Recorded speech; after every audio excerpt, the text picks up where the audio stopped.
Hello students, this is your Dean, CountXevious. Today, we've hit an important milestone in this channel, and that is 500 subscribers.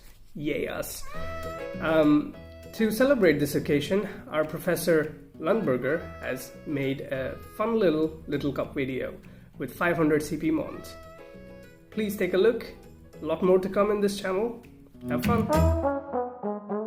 Hey everyone, it's Amanda. And I just want to reiterate what Abhi said. Thank you guys so much for subscribing to our channel. I can't believe how much growth we've had in 2 months, and we're only going to keep getting better. We're going to keep putting out more content, but we wanted to do something fun for you guys. So in honor of 500 subscribers, we decided to do a video with only 500 CP mons. So these are my 500 CP mons. I don't have very many of them, but I have ones that work pretty well in the Little League, so I decided to go with the Vulpix, Dino, and then I tried for a Lowland Vulpix, but it told me that I have to have 2 separate ones, so I went with Oshawott because it was only a 10,000 dust for a second move, so I gave it Night Slash and also Aqua Tail. So let's see how we do. So to start off with, this is not a good matchup with the Shadow Vulpix, so I'm going to switch out to my own Dino. It's really the only answer I have on the team. So if they're going to throw a body slam at me, I'll have to shield it or else it will go down. Get a little bit of lag, typical. And then I take out the Dino. In comes in their Bronzor, the Bane of GBL. So they block up the Crunch, and I'm not able to get to another one, but I'm okay with letting the Dino go at this point. So now either choice is actually fairly decent. They need to be shielded, but they both do a decent amount of damage. So I bring in the Vulpix, and it's mostly the charge move that doesn't do anything to it. So I charge up to the charge, and then I switch out to my Oshawott. They use a Euro Ball on me. So then I'm going to do my Night Slash, hoping for the boost. They block it. No boost, and it looks like it's going to go down. But at this range, I'm fairly comfortable blocking up the Psyshock and then trying to farm it down, or worst case scenario, I can throw a body slam. It won't do much, but chip damage is chip damage. They bring in a Barroach, which would have been horrible if it was lined up against the Vulpix earlier, but since I saved up enough energy, I could throw 2 back-to-back body slams, and it's enough to take out an unshielded Barroach. So that goes down.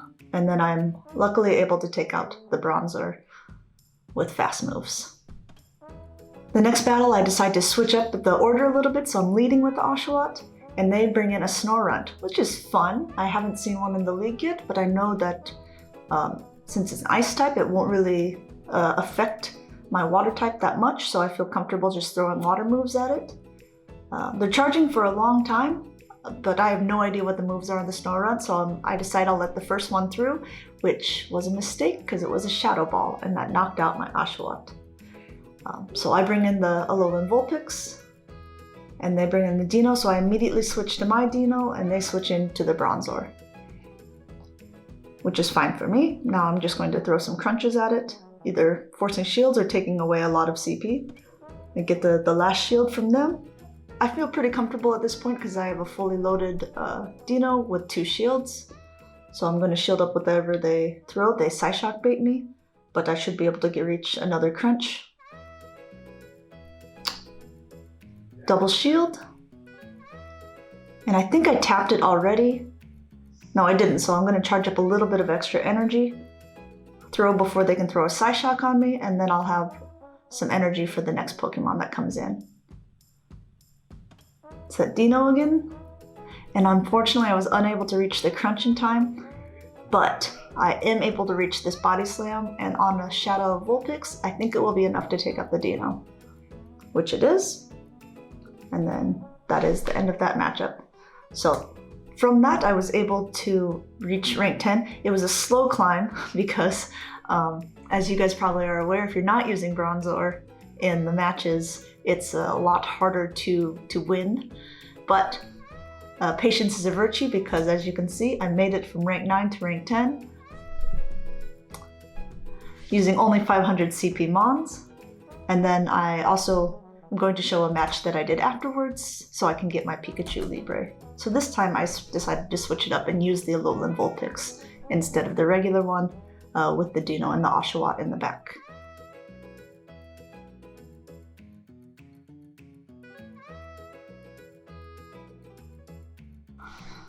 So I lead an Alolan Vulpix into a Dino. This is a good matchup for me because the ice moves will do a lot to it. They immediately switch to a Shadow Stunky, so I switch over to my Oshawott and just try to water gun damage it as much as possible.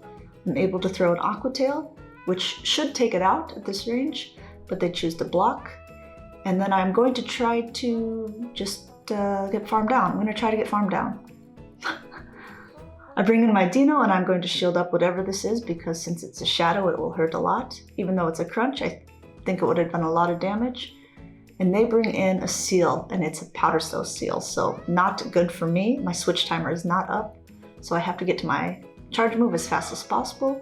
I throw a crunch and I'm just clicking and hoping that I can switch out, but unfortunately they throw a move. I have to shield it because if it's an Icy Wind it'll take me out.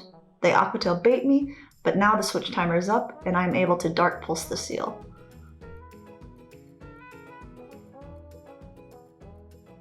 So they switch into their Dino again, but luckily I have a decent amount of energy now built up on my Alolan Vulpix, so I'm able to Dark Pulse that. Takes out the Dino, they take out the Vulpix, and then I'm able to Dragon Breath the seal down before. So those were a couple of my wins, and by a couple of them I mean almost pretty much all of them, because like I said, it's difficult to play without a Bronzor, but I think that if you're at rank 10, everyone's going to get there eventually, since it's just wins, so you might as well have some fun with it, so don't stress out too much. Obviously, if you built up a Bronzor and you double moved it, if you built up a Wynot and you double moved it, or you spent all that dust, you want to get as much mileage out of it as possible. But also keep in mind, this season is just for fun. So thanks again everyone for subscribing. It really means a lot to us here at the Academy. Once again, students, thank you very much for the love and support you have shown us in this journey, in YouTube, in Twitter, in Discord. It's very nice and really motivates us to keep going like that. Don't forget to raise a thumbs up, subscribe, and stay tuned as more content is coming very shortly. Bye!